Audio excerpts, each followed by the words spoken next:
All for the Empire by Roger Traherne and Mark Child.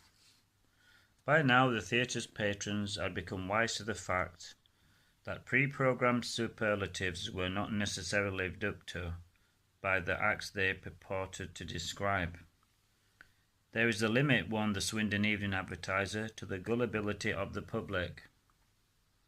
In a telling editorial, it described how on many occasions the building had been packed to its utmost limits with eager and expectant audiences, and on some of those occasions the attraction which had called forth so much rush and crush had not been worth it. At other times there had been good things provided of a distinctly superior order when the audiences had been meagre in the extreme. It laid the blame for this firmly at the door of advertising carried too far, or beyond the bounds of discretion.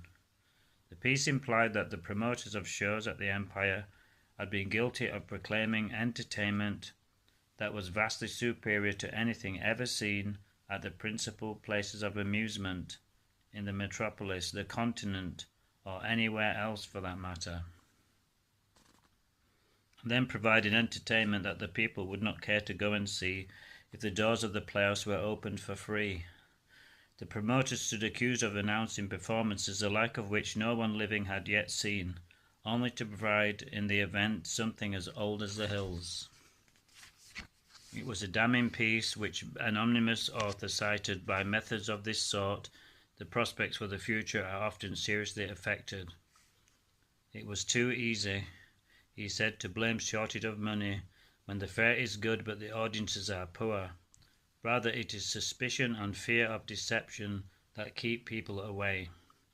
Rather strangely, these words appeared in the late summer of 1908, following a week when the theatre had broken all the audience records to date for a variety show.